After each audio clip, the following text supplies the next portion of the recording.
Welcome back to the Kyle Anzalone Show, and boy, do we have a massive show for y'all today. We are talking about, are we already fighting World War III? When we left off on the last show, we had discussed how the U.S. transferred long-range missiles to Ukraine and then signed off on allowing Kiev to use those missiles to strike deep into Russian territory. This was a massive escalation in the war the U.S. has been waging as a proxy war through Ukraine against Russia. Now, Russian President Vladimir Putin has made clear that he views the U.S. escalating the war in this way as a direct war between the U.S. and Russia. And Russia has now conducted their own hypersonic intermediate range strike on a Ukrainian military facility, and then Putin issued this threat.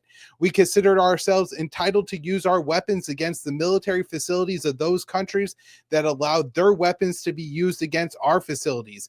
If anyone doubts this, they are wrong. There will always be a response. And so this is a massive, massive concern that we should all have.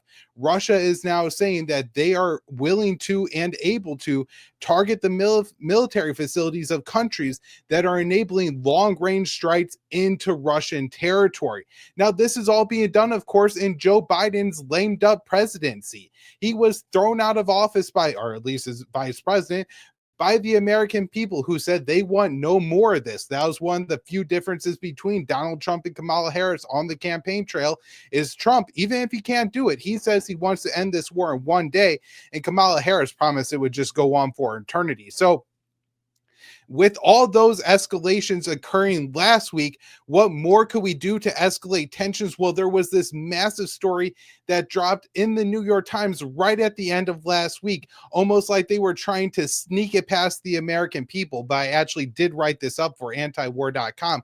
But I want to highlight two particular paragraphs from this story that are significantly important. One, to show the thinking of the Joe Biden administration at this time, and two, the potential escalation that could push us into World War III. So this quote: "But the escalation risk of allowing Ukraine to strike Russia with U.S. supplied weaponry has diminished with the election of Mr. Trump.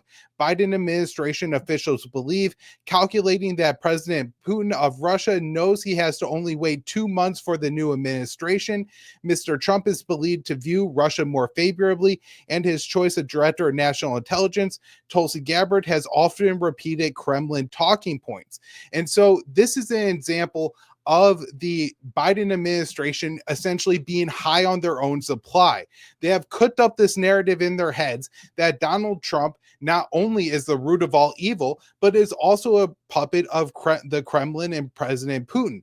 This is proven to be untrue. If you look at Trump's first administration, what does his Russia policy have to show for it? A massive sanctions regime that has been denounced by Putin, the scrapping of both the Intermediate Range Nuclear Forces Treaty and the Open Skies Treaty, two key Cold Era arms control agreements that prevented and kept tensions between the U.S. and Russia at a far lower point, and the expelling of the most Russian ambassadors that had ever happened. So these were all massive, massive escalations in the U.S.-Russia relationship and moving towards the war in Ukraine. Now, this goes on. And here's where the Biden administration really is just completely insane. So this is from the New York Times article again. So U.S. and European officials are discussing deterrence as possible security guarantee for Ukraine, such as stockpiling a conventional arsenal sufficient to strike a punishing blow if Russia violates a ceasefire. Several officials, and this is the key part, even suggested that Mr. Biden could return nuclear weapons to Ukraine. This is insanity. They are talking about giving nuclear weapons to Kiev. And I think if we're being realistic here, it's far more likely the Kremlin, on one of their new intermediate range hypersonic missiles, delivers a nuclear weapon to the Kremlin, to Kiev, before the West is able to, because Russia is going to view, this is what Russia has been most afraid of. This is why Russia went to war in Ukraine. They were concerned that NATO was going to put nuclear weapons in Ukraine, and now Biden is talking about doing just that thing. Now, again, remember, I think this is so important, that at this point in time, the American people have selected a president who we want to rule us, to lead us, to negotiate for us, on behalf of the American people with the rest of the world, is a man who ran on ending this war. And now the Biden administration is doing everything possible to make sure that that cannot happen. And so this is a massive escalation. It's about Trump proofing the war in Ukraine, right? They want to make sure that Donald Trump cannot end the war in Ukraine once he takes office. And so they're, giving Kiev $7 billion in arms over the next few months. That way, Ukraine has arms to keep fighting for several months, and they don't have to listen to Donald Trump's pressure to come to a deal with the Russians, at least not for a few months. And if they give Kiev a nuclear weapon or a massive conventional stockpile, well, that would prevent Kiev from having to make a deal with Russia at all. However, again, I think if, they come to this scenario, we talk about Russia actually using their nuclear weapons first to prevent Kiev from being able to take ownership of any U.S. or other NATO nuclear weapons. So this is a real problem. Now, another thing that's admitted in both that New York Times article and also in an article by The Economist is that Ukraine's real problem, the long-term problem that Ukraine faces, isn't the need for more Western or more advanced Western weapons. What they really need is more manpower. And so they're talking about we need to send and feed more and more of these people into the meat grinder. In fact, The Economist even talked about people with disabilities, including a man with one eye, a Ukrainian man with one eye being sent to the front lines. In the article, he, I think, kind of makes a joke about, it's not hard to shoot, but it's awfully hard to hit anything when he's shooting. And so this leads us all to the question of, has the Third World War already begun? And Ukrainians' former commander-in-chief and their current envoy to the United Kingdom, that's General Valery Zelenskyy, has said this to Politico. I believe that in 2024, we can absolutely believe that the Third World War has begun. Now, Zelenskyy, in his argument to Politico, really focuses on the fact that Iran and North Korea and China are all aiding Russia. And the Chinese support for Russia is certainly different than the North Korean or Iranian. They're trading with Russia, and I'm sure Russia is using some of the components that they get from China in different military equipment and defense manufacturing and things like that. But if you look at, say, North Korea and Iran, they're actually shipping weapons directly to Russia. Now, of course, that does in some sense make them parties to this conflict. But if you look at all the support Ukraine has got from the West, it absolutely dwarfs what North Korea and Iran have sent to Russia. We're talking about $180 billion in aid from the United States alone, and tens of billions of dollars in aid from the other members of NATO, the G7, and American allies around the world. And so in that sense, it's a little bit different than maybe, say, the European World War I and II battlefields that stretched across the continent into Africa and the Middle East. You certainly have countries from all over the world dumping their weapons into these conflicts where they're being used against each other, either on the side of Ukraine or Russia. So in some sense, I think Zelenskyy has a very good point here. In another, I think he really leaves out the fact that the Ukrainians are getting an awful lot of support from their Western backers. Now, we also have a British officer saying that the UK is ready to fight tonight. So let's play the first clip we have here. The first point I would make is that if the British Army was asked to fight tonight, yes, it would fight tonight. And I don't think anybody in this room should be under any illusion that if the Russians invaded Eastern Europe tonight, then we would meet them in that fight. Now, it's not surprising that the military feels they had to be ready to fight tonight, but the fact that the military is saying this and the members of the UK Parliament are agreeing and saying that, yeah, we may have to fight Russia soon, and that isn't causing a full-on panic, a full-on drive for diplomacy, demands that Antony Blinken and any American or British diplomat sit down with their Russian counterparts, figure out a way to hammer out a deal so we can move past this and these major escalations that are pushing us closer and closer to, this World War III turning into a full-on nuclear war. And these are just really concerning escalations. Now, Can this be stopped? Can this be reined in? Of course, between now and January 20th, it doesn't seem there's like a whole lot that could happen. Although we did have this tweet from Mike Lee, who a senator from Utah, that he actually in this retweeted an article that I had written for antiwar.com over the weekend that had been picked up by Zero Hedge. So it's, kind of cool that a senator is effectively retweeting my article here. And he says, if true, this is treasonous. That would have caused World War III if Biden sent nukes to Ukraine. The presidency has too much power if it can unilaterally make non-emergency decisions that tantamount to an act of war. And so it would be great if we think that Mike Lee really has the ability to rally the Senate here and the House as well, and they go ahead and move forward with impeachment of Joe Biden and remove him from office for taking very clearly unconstitutional acts of war, not only just floating the idea of sending these nuclear weapons to Ukraine, but just sending the ATACMS to Ukraine and allowing them to strike deep into Russian territory. This is effectively an American act of war against Russia, and Congress has done nothing about it but sit on their hands. I also saw this was put out by Marjorie Taylor Greene as well. So it's good to see that some members of Congress are starting to take notice here. The trouble is that it seems like they're unlikely to do anything before Trump returns to the White House. Now, once Trump returns to the White House, a huge question is, will anything change? If you listen to the current administration and the hysterics that they're in, Trump's Putin's puppet, and he's going to give Putin a really soft deal on Ukraine that's going to completely screw the Ukrainians, and we need to respond to this. Well, if you actually look at what the people who Trump is putting in positions of power are saying, it's not quite that. So let's first look at Trump's national security advisor, MikeWaltz. President Trump has been very clear about the need to end this conflict. And so what we're need to be discussing is who's at that table, whether it's an agreement, an armistice, how to get both sides to the table, and then what's the framework of a deal. Jake Sullivan and I have had discussions. We've met. We are hand in glove. We are one team. So I think the key phrase in all that, we are hand in glove, we are one team. This means that they're on the same page. They're thinking the same things. And this is the same. He's talking about Jake Sullivan, the current national security advisor, a part of the same administration that is floating, giving nuclear weapons to Ukraine, floating this massive conventional arms stockpile in Ukraine, has already authorized Ukraine to use long-range American weapons to strike deep inside Russian territory.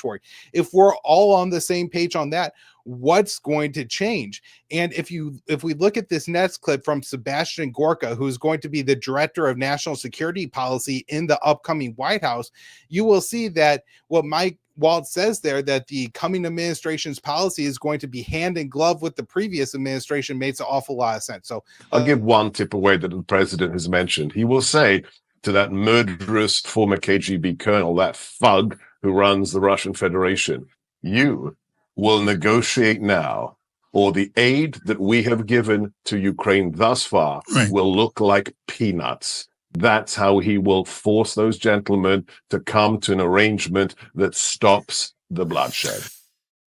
It's unbelievable that Gorka is this confident in his stupidity. He's talking about doing the same thing that the Biden administration has done for the past 3 years, escalating support for Ukraine, believing it's going to bring Russia to the table. And what we have seen time and time again is that the further the West escalates their support for Ukraine, the further Russia escalates their war against the Ukrainians. So ultimately, it's the Ukrainian people that are paying the price for the West continuing to escalate this war. Sure, it's doing some damage to the Russian economy, but if we look at the battlefield and what U.S. intelligence officials are even saying, nothing the West is going to do is going to fundamentally change the outcome of this war, which is Russia is going to win. I think at this point, Russia has kind of taken most of the territory that they want in Ukraine and are confident that once they either force the Ukrainian government to collapse or bring the Ukrainian government to the table, they could force the deal they want on Ukraine at the negotiating table. So this idea that we're going to escalate this war more and more and more and threaten Vladimir Putin, who, Gorka calls some thug who he thinks could be intimidated. Well, the Russians have made it very clear they are done being intimidated. That's what that intermediate range hypersonic missile strike on Ukraine was all about, showing that they have the power to deliver nuclear strikes to the heart of Europe if the West continues to escalate this war. So if Gorka and Waltz have their way, it doesn't seem like we're going to have any change in the Trump administration. Now, I want to move on and talk about one of the worst senators in America, Lindsey Graham, who had this hot take over the weekend. Ukraine is still standing. This war is about money. People don't talk much about it. But the richest country in all of Europe for rare earth minerals is Ukraine. $2 to $7 trillion worth of minerals that are rare earth minerals, very relevant to the 21st century. Ukraine's ready to do a deal with us, not the Russians. So it's in our interest to make sure that Russia doesn't take over the place. It's the breadbasket of really the developing world. 50% of all the food going to Africa comes out of Ukraine. We can make money and have an economic relationship with Ukraine that'd be very beneficial to us with peace. So Donald Trump's going to do a deal to get our money back, to enrich ourselves with rare earth minerals, a good deal for Ukraine and us, and he's going to bring peace. And Biden's been a disaster when it comes to containing bad guys. Well, I'm sure it's obvious to you and me that this man is a complete clown. And just like we were going to harvest the rare earth minerals of Afghanistan, there's no way we're ever going to get rich supporting this war in Ukraine. It's only going to continue to bleed and bankrupt the American people. One man who I think this argument is going to actually be quite convincing to is our future president, Donald Trump. And I say that because there's a precedent here, and that is during his first administration, he tried very hard to pull out of Syria. In fact, once when he ordered American troops out of Syria, both his Secretary of Defense, James Mattis, and his Middle East envoy, Brett McGurk, resigned from the administration rather than following those orders. Later, another administration official, James Jeffrey, said the Trump staff lied to him and misrepresented how many American troops were in Syria just to deceive the president and get him to extend that war. Now, ultimately, Trump was convinced to keep Syria and to keep occupying about a quarter of Syrian territory by Jack Keane, a former U.S. general. And what did General Keane do? He walked into the White House with maps that showed where the Syrian oil fields were. And he said, Mr. President, you're giving up a huge economic advantage, a huge token that we could play if we keep these Syrian oil fields. So we have to do it. We have to keep the natural resources. And this is an argument that Trump has made time and time again, that taking the natural resources is important. And so I do think this is going to play well with the future president and could be what convinces him to continue arming and supporting Ukraine. That's something that Lindsey Graham definitely wants. If you remember, even back to before the conflict, Lindsey Graham, along with John McCain and Senator Chris Murphy, were all in Ukraine rallying the neo-Nazis, getting them to get motivated to attack the Russian positions in the Donbass. Ultimately, it's those attacks in that ongoing civil war that eventually leads to the Russian invasion of Ukraine. Now, before we wrap the show for today, I do want to talk about maybe the one bright spot in the Trump administration, the one little hope that I have that maybe the president will be able to bring this war to an end as he promised, and that is his Director of National Intelligence, Tulsi Gabbard. Now, Gabbard does face an uphill battle here because there's a lot of Democrats who smear her and slander her as a Russian asset. And so let's look at what Senator Tammy Duckworth has to say about Gabbard. Well, I think she's compromised. I think by going to Syria and basically backing a brutal dictator there, Russian-controlled media called her a Russian asset.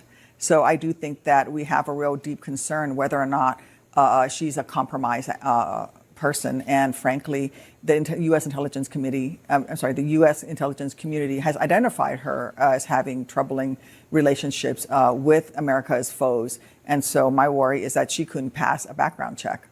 Plus, she is potentially compromised and could be, and there are questions about whether or not she is now a Russian asset. Do you believe that she could be a Russian asset? I think that she is someone who is wholly backing and supportive of Putin, and I worry that she will not have America's best interest at heart. So there are some truly disgusting lies that Duckworth presents there, but the trickiest one, I think, is how she describes and claims that there is a Russian asset in Tulsi Gabbard. And so she says that there are some questions about Gabbard being a Russian asset. And then when asked about it, she said, oh, some people discuss it, but she actually can't make that claim herself because she knows it's not true. And so this smear about Gabbard being a Russian asset is just a really foolish and a really poor lie.